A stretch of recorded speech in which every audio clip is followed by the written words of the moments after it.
Algumas crianças e adolescentes dedicam horas às tarefas escolares. O dever de casa divide opiniões e vem sendo discutido por pais, alunos e especialistas. Há quem avalia a escola pelo número de deveres que ela dá. E alguns pais, não satisfeitos com o resultado, estão optando por tirar o filho do colégio. Afinal, é possível medir a qualidade das escolas pelos deveres de casa? E até que ponto os pais devem ajudar os filhos nessas tarefas? Essas e outras respostas vamos ter agora com o educador Marco Antônio Silva. Tudo bem, Marco? Tudo bom, prazer estar aqui de novo conversando com vocês. Eu quero dizer uma coisa que eu disse no início do programa, mas nós estamos já chegando aí para as férias, né? Já estamos com a cabeça nas férias. Mas existem muitas escolas em Belo Horizonte que dão para casa, que dão dever de casa também nas férias, dão atividades para que as crianças desenvolvam nesse período. Então eu acho que é uma hora bacana da gente parar e discutir esse assunto de uma forma geral. Não é isso, Marcos? Sim, sim. Hoje a gente trabalha muito com a ideia da quantidade na sociedade consumista que a gente vive, né? Sim.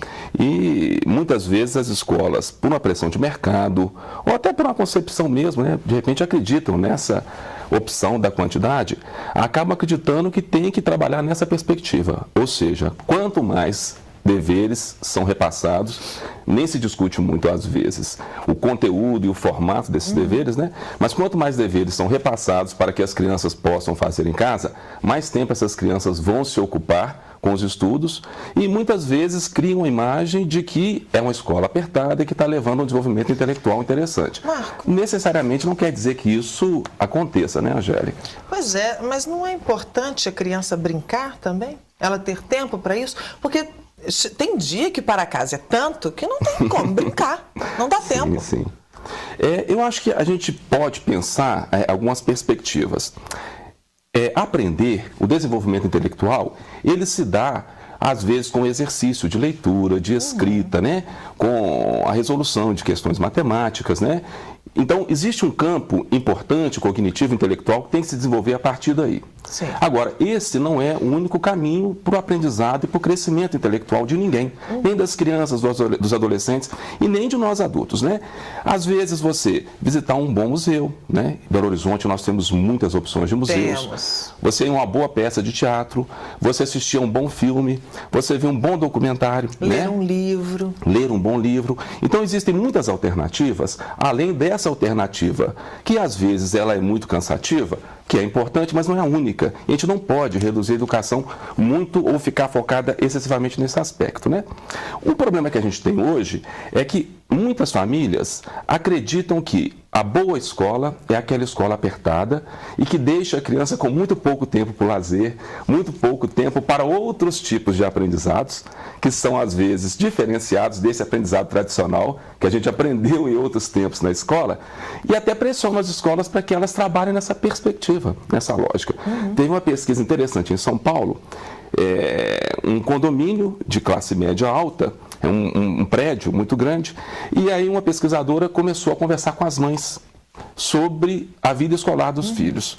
E uma determinada escola foi conceituada como uma escola muito ruim, porque as crianças daquela escola eram as primeiras a descer para brincar no playground, então criava-se a ideia de que não era uma escola apertada. E uma escola, a princípio, bem conceituada, né, por educadores, por pessoas que são da área, que tem bons resultados nas avaliações sistêmicas, mas a concepção das famílias é essa da quantidade, né? Mas não é exatamente por aí o caminho, né? Não. Não é. Sim, mas aí eu queria entrar numa outra questão, que é a questão da participação dos pais nesse para-casa. Os pais devem estar do lado dessas crianças na hora de fazer essa quantidade enorme de para-casa, ou né, o pequeno para-casa, os pais devem estar perto, ou isso é uma responsabilidade que a criança tem que ir adquirindo ao longo dos anos? Pois é, eu vou usar dois extremos para poder facilitar uma explicação assim, mais didática, né? Existem famílias que desacreditam hoje plenamente nas escolas, totalmente nas escolas, né? É um movimento da educação escolar em casa, né? Esse movimento foi muito forte nos Estados Unidos e ainda é. Alguns países europeus também têm adotado. Mas você não entra muito nessa questão, não, que isso ainda é tema de um próximo programa nosso. Sim. Com você. Tá. E em Minas, hoje a gente tem aproximadamente 200 famílias que estão trabalhando nessa lógica de retirar o filho da escola para educá-lo em casa. 200 é um número que a gente acredita que possa ser, porque muitas famílias não oficializam isso, porque isso é ilegal. Sim. O Congresso Nacional hoje está discutindo até uma regulamentação desse tipo de comportamento, né? Bom, esse é um extremo, as famílias que desacreditam plenamente na escola. E nós temos um outro extremo, né? Que são as famílias que transferem para a escola toda a responsabilidade pelo processo educacional. Inclusive a responsabilidade pelo que o aluno vai fazer fora do horário escolar, que seria o espaço onde o dever de casa acaba sendo a ferramenta utilizada para poder organizar. E aí, essas famílias esperam que a escola transfira cada vez mais informações, conteúdos, atividades, para que a criança fique envolvida com esses deveres. O problema é que a gente não pode imaginar que a responsabilidade pela educação, pelo desenvolvimento intelectual das crianças e dos adolescentes possa ficar só na mão da escola. É fundamental que as famílias tenham um comportamento de compartilhar com a escola esse processo educacional. Então, assim, os pais podem e devem orientar os filhos a ver bons livros, ler bons livros, a ver bons filmes, né? Pode discutir, às vezes, o conteúdo com a criança. Então, existem muitas alternativas que essas famílias precisam adotar em parceria com as escolas.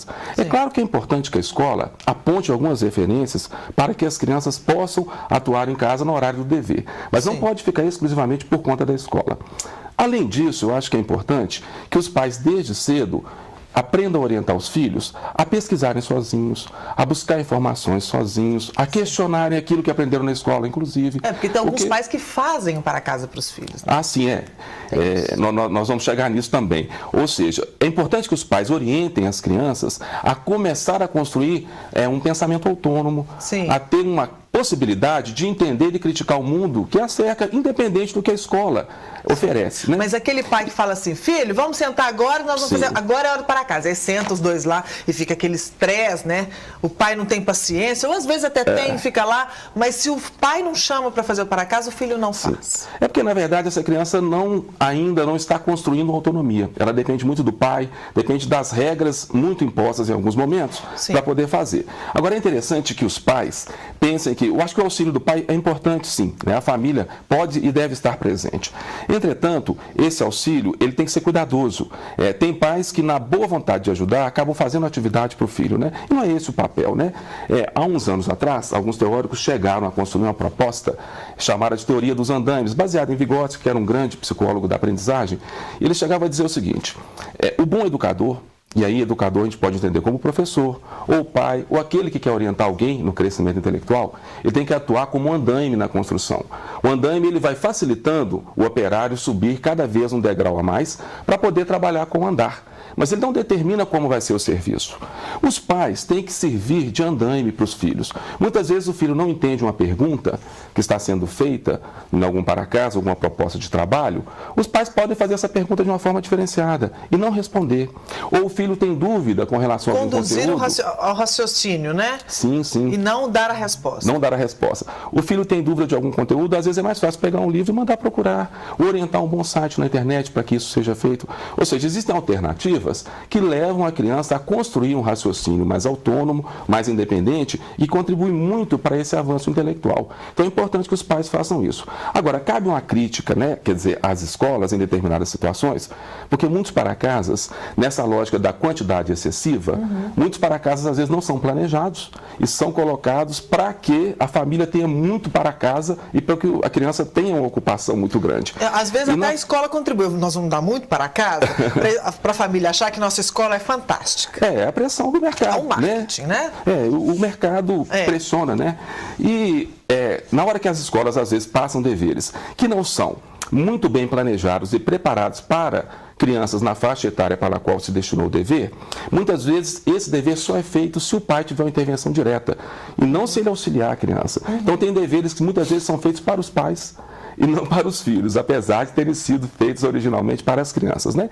E isso é um outro problema, porque a gente acaba transformando para casa em algo que, ao invés de prazeroso ou de complementar, se torna uma tarefa difícil para a criança, para a família, e o estudar vai se tornando algo muito insuportável, sobretudo para as crianças e adolescentes, né? Sim, tem algumas crianças que às vezes se recusam a dar aquela resposta, não querem pensar sobre aquilo, os pais ficam nervosos, começa uma briga danada, e aquilo que era para ser prazeroso, né? um momento ali de pai e filho, vira uma tensão absurda. E uma outra questão também que eu percebo é a tensão da criança com medo, porque é tanto para casa, é tanta informação, que muitas vezes a criança vai para a escola assim, nossa, tô com medo, eu não sei se eu fiz o para casa todo, se eu esqueci de fazer alguma coisa, e a criança gera uma angústia, né? Assim, por tanta informação, será que algum para casa eu esqueci de fazer? Isso é comum também, né? Gerar uma angústia na criança, porque é tanta coisa que ele já não sabe mais. Ele perde o controle. Ela não consegue coordenar aquela quantidade de atividades, né? Hoje é muito comum nas crianças de classe média, que têm acesso muito grande ao Facebook, às redes sociais e telefones, as crianças trocarem telefonemas o tempo inteiro para saber se fizeram tudo certo, se está tudo em dia, porque há uma insegurança e às vezes não dão conta de administrar aquilo tudo. E mas algumas escolas também, né, particulares principalmente, disponibilizam por site, né, pelo site da escola, o para casa do dia, para que os pais possam acompanhar também. Isso também ajuda, né, assim, os pais a administrar essa questão aí da angústia da criança. Ajuda e dá uma publicidade daquele para casa que está sendo, né, colocado à disposição, que está fazendo a criança produzir. Quer dizer, na verdade também a gente tem que fazer uma crítica a todos os ângulos, porque a gente tem que prestar um serviço de fazer as pessoas pensarem o que é melhor, o que é mais equilibrado, o que é importante para que a educação avance, né? Esse é o objetivo nosso nessa discussão, né? As famílias também precisam aprender que a responsabilidade delas também existe e entender quando as escolas optarem por outros caminhos. Recentemente eu estava num encontro com professores, um professor lamentou comigo que ele fez uma seleção de curta-metragens muito interessantes, pediu que as crianças assistissem ao longo daquela semana e algumas mães chegaram a ligar para a escola perguntando se ele não ia continuar passando para casa, porque elas entendiam que o curta-metragem, que ele ia trabalhar muito bem, não seriam um para casa, né? Tem professores que às vezes chegam a marcar um período bem grande, às vezes durante um bimestre, que as crianças assistam a determinadas peças de teatro. Sim. Ou que elas frequentem alguns museus da cidade. Muito bacana, muito né? Interessante. Mas as famílias não reconhecem muitas vezes como um para casa. E não faz. Né? E aí a gente às vezes tem problemas seríssimos, né? Aqui em Belo Horizonte, muitas crianças estudam a história da cidade e às vezes não conhecem a Lagoa da Pampulha, não conhecem o complexo arquitetônico que ali está, nunca foram ao Museu Abílio Barreto, porque na verdade a concepção de atividades extras são concepções de atividades tradicionais, que a gente falava logo no início, que é assentar aquela leitura às vezes enfadonha, repetitiva, mecânica, e necessariamente não é só isso que vai contribuir para o crescimento, né? E aí, o que muitos pais fazem? Vão no Google, busca lá, Lagoa da Pampulha, mostra as fotos, a história e pronto, está feito para casa. Né? E no final de semana fica assim, meu Deus, o que eu vou fazer com essas crianças no final de semana? Não acontece? Acontece demais. Agora, uma boa sugestão para as escolas, que às vezes até durante o período das férias querem apresentar para casa as tarefas, uma boa sugestão é que as escolas façam um mapeamento das opções culturais que a gente tem na cidade. Sugira para as famílias esses passeios, que são prazerosos, passeios muito importantes, né?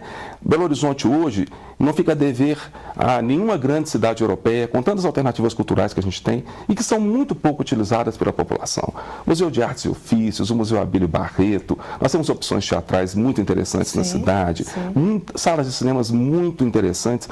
Então, assim, é importante que também a escola comece a apontar nessa direção, porque a gente tem que construir uma educação do século XXI diferenciada. O Brasil precisa de dar um salto e avançar nas avaliações de educação para a gente conseguir desenvolver um pouco mais a competência, as habilidades das nossas crianças, dos nossos adolescentes, né? Ótima dica. Agora, as escolas que não fizerem isso, os pais também podem procurar toda essa programação, né? E são programas realmente muito bacanas. Sim. Mas eu disse no início, então, a questão das férias. Então, as férias estão chegando, para a gente terminar a nossa conversa, as férias estão chegando. Esse momento é momento de criar responsabilidades para as crianças, mesmo que a escola não passe um para casa, que os pais façam essas crianças terem atividades com hora marcada, ou não, deixar essas crianças livres, descansarem, brincarem. E o que você indica?